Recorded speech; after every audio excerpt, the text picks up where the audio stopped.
नमस्कार दोस्तों, हॉरर कहानी में आपका स्वागत है। आज की कहानी का शीर्षक है रहस्यमय घड़ी और गायब होती परछाइयाँ।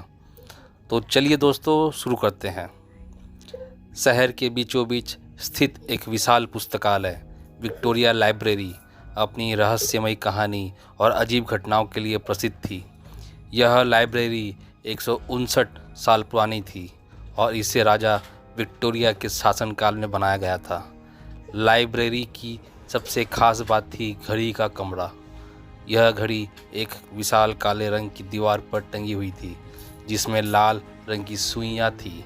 कहते थे कि इस घड़ी में समय अटक चुका था, हमेशा रात के ठीक 3:15 बजे। घड़ी के साथ साथ लाइब्रेरी में लोगों के गायब होने की घटनाएं भी लगातार बढ़ती जा रही थी। पिछले 2 सालों में इस लाइब्रेरी से 17 लोग गायब हो चुके थे। इनमें से किसी का कोई सुराग नहीं मिला। सबसे अजीब बात यह थी कि गायब होने वाले सभी लोग घड़ी वाले कमरे में अंतिम बार देखे गए थे। लोगों में डर फैल चुका था।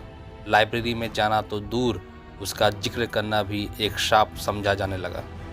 प्रशासन ने लाइब्रेरी को बंद कर दिया, लेकिन सच जानने की जिज्ञासा रखने वाले पत्रकार, जासूस और यहाँ तक कि खोजी टीम भी जब घड़ी वाले कमरे में पहुंची तो वे भी कभी वापस नहीं आए। रात को पास के लोगों ने लाइब्रेरी से चीखने की आवाज़ें और खिड़कियों में परछाइयाँ को झांकते हुए देखा। जब यह मामला डिटेक्टिव विक्रम राठौर तक पहुंचा तो वह तुरंत तैयार हो गए। विक्रम अपने तर्क और रहस्यमयी केस सुलझाने के लिए मशहूर थे। यह केस उनकी ज़िंदगी का सबसे चुनौतीपूर्ण केस बन सकता था। विक्रम ने सबसे पहले गायब हुए लोगों की फाइलों को खंगाला। उन्हें एक अजीब सी बात समझ में आई। हर गायब व्यक्ति की उम्र 25 से 35 साल के बीच थी और वे सभी घड़ी वाले कमरे में जाने से पहले किसी विशेष किताब को पढ़ रहे थे। किताब का नाम था शाश्वत समय के रहस्य। विक्रम ने लाइब्रेरी की रात में जांच करने का फैसला किया। उनके साथ उनकी सहायक माया भी थी। लाइब्रेरी अंदर से ठंडी और रहस्यमय थी। हर कदम पर अजीब आवाज़ें, फर्श पर गिरे हुए पुराने पन्ने और दीवारों पर उकेरे गए पुराने चित्र भयावह माहौल बना रहे थे। जैसे जैसे वे अंदर बढ़े, रात की हवा ठंड और भारी होती गई।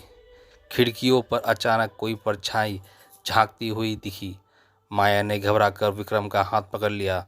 विक्रम, यहाँ कुछ अजीब है।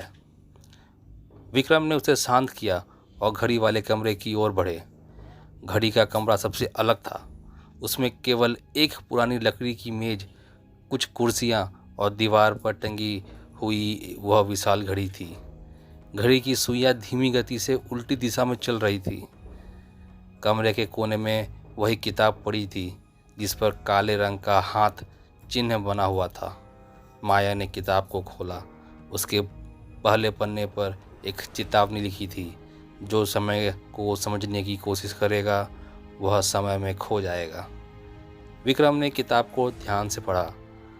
उसमें एक प्राचीन जादूगर कार्लोस का जिक्र था जिसने इस घड़ी को बनाया था।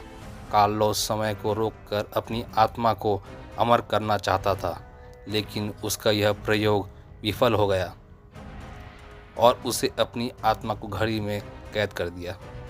अब घड़ी केवल उन्हीं को अपनी तरफ खींचती थी जो समय के रहस्य को जानने की कोशिश करते थे। जैसे ही विक्रम ने किताब को बंद किया, कमरे की घड़ी जोर से बजने लगी। समय 3:15 हो गया था। घड़ी की सुइयां तेज गति से घूमने लगी और कमरे की खिड़कियां पर परछाइयां झूमने लगी। एक तेज चीख पूरे कमरे में गूंज उठी। माया ने मुड़कर देखा तो विक्रम गायब हो चुके थे।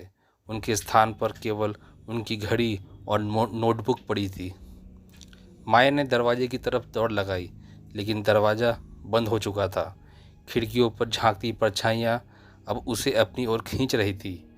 उसने कमरे से बाहर निकलने की कोशिश की, लेकिन तभी कमरे में अंधेरा छा गया। 2 दिन बाद लाइब्रेरी के मुख्य दरवाजे पर एक पत्र मिला। यह पत्र माया का था। यह घड़ी समय नहीं दिखाती बल्कि समय को खाती है।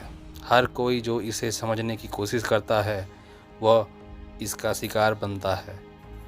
विक्रम सच के करीब थे, लेकिन अब वह भी समय का हिस्सा बन गए थे। मुझे भी अब जाना होगा। इस घड़ी को नष्ट करना असंभव है। इसे केवल कोई दूसरा खोजने वाला ही रोक सकता है। पत्र के अंत में लिखा था, घड़ी के कमरे में मत जाना। लाइब्रेरी को हमेशा के लिए बंद कर दिया गया, लेकिन कहते हैं कि जो भी रात को लाइब्रेरी के पास से गुजरता है उस घड़ी की सुइयां की धीमी आवाज़, चीखने की डरावनी आवाज़ें और खिड़कियों में झांकती परछाइयाँ दिखाई देती है। घड़ी अभी भी टंगी हुई है, समय को चुपचाप खाती हुई।